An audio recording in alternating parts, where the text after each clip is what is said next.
Құрметсің бе білім алушы? Бүгінгі сабағымызға қош келдіңдер. Бүгінгі сабағымыз қазақ тілі мен әдебиеті пәні 8-ші сынып. Сабақтың тақырыбы ақшаны үнемдеп ұстайсың ба? Олай болса балалар, сабақты бастамас бұрын сендерге ұсынатын бейнебаяным бар. Бейнебаянға назар аударыңдар. Теңге тиыннан құралады деген сөз бар. Ақша үнемдеймін деген адам қаржылық жоспар жасауы тиіс дейді мамандар. Қаржылық жоспарлау алға қойған мақсаттарға жетуге көмектеседі. Ақша сізді басқармайды, сіз өз ақшаңызды басқарасыз. Ол үшін нақты әрі дұрыс жоспар қажет екен. Ақша үнемдеудің тәсілдерін біздің әріптесіміз көрсетеді. Экранға қарайық.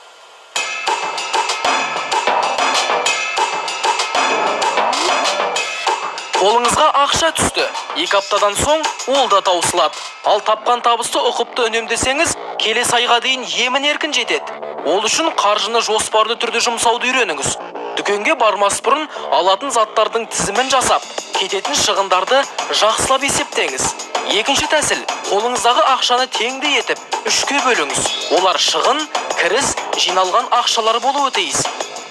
Кейін шетінен алып жұмсай бересіз.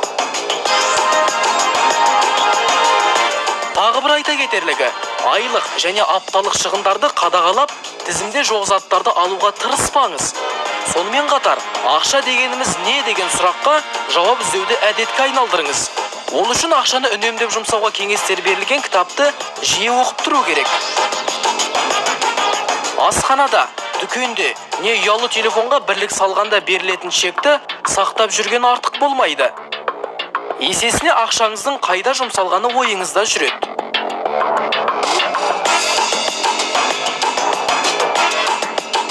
Үйдегі тоқ көзіне қосылатын тұрмыстық техникаларды оңтайлы пайдалануда қалтаңыздың ерте қағылмауына әсер етеді. Яғни, тоқ пен суды үнемді пайдалануды білсеңіз болғаны.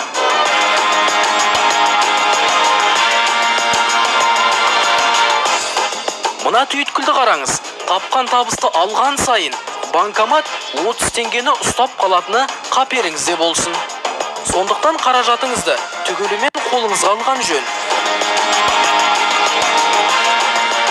Статистикалық мәліметке сүйенсек, ер адамдардың көбі ақшаны орнымен жұмсауға құмар емес. Ең дұрысы, олар тапқан табысын жұбайына табыстаған жөн. Ал сендер білім алушылар, өз ақшаларыңды үнемдеп ұстайсыңдар ма? Жарайсыңдар. Олай болса сабағымызды жалғастырамыз. Бүгінгі сабағымыздың оқу мақсатына назар аударыңдар. Тыңдалған мәтіннің негізгі мазмұнын түсіну, детальды ақпараттарды анықтау. Бүгінгі сабағымыздың жаңа сөздері. Новые слова.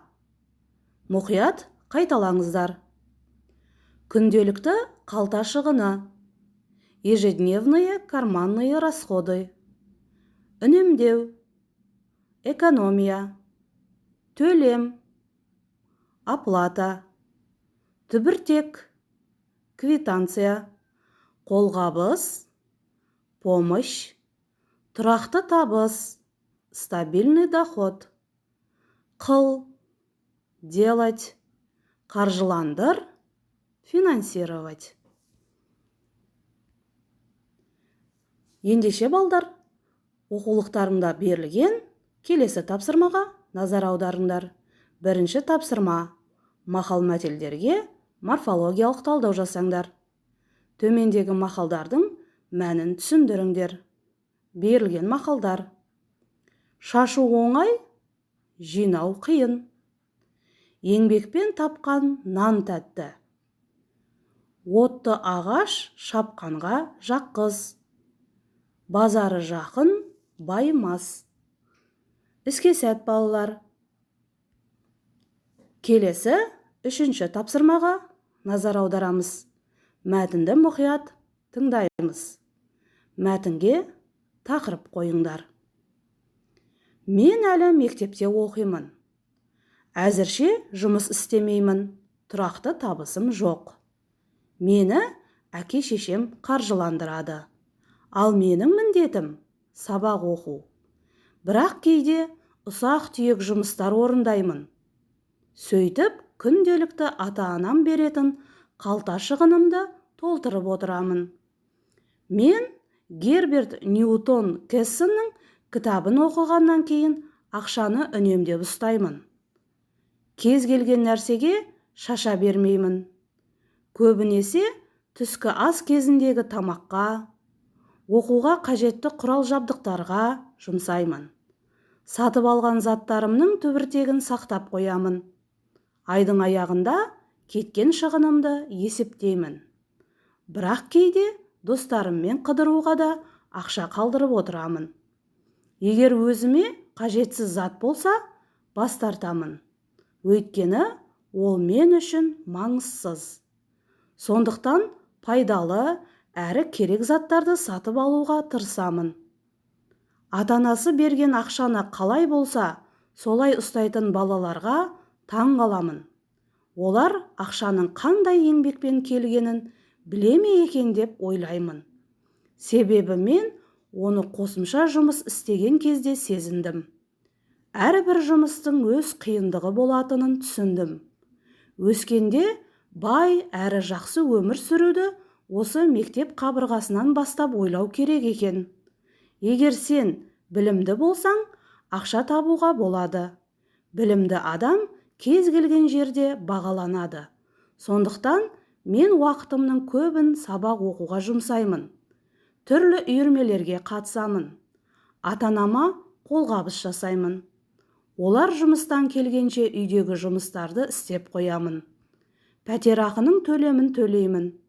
Жақын адамдарымды бағалай білу керектігін өмір туралы кітаптарды оқыған кезде түсіндім.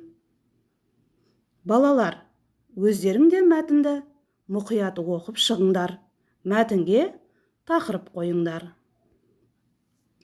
Келесі тапсырма. 48-ші бет, 7-ші тапсырма. Ұялы телефонға өзіңнің күнделікті шығыныңды жазып отыр. Апта аяғында қанша қаржы шығындағаныңды есепте. Қорытынды шығар. Сонымен балалар, бүгінгі сабағымызды қорытындылаймыз. Кері байланыс.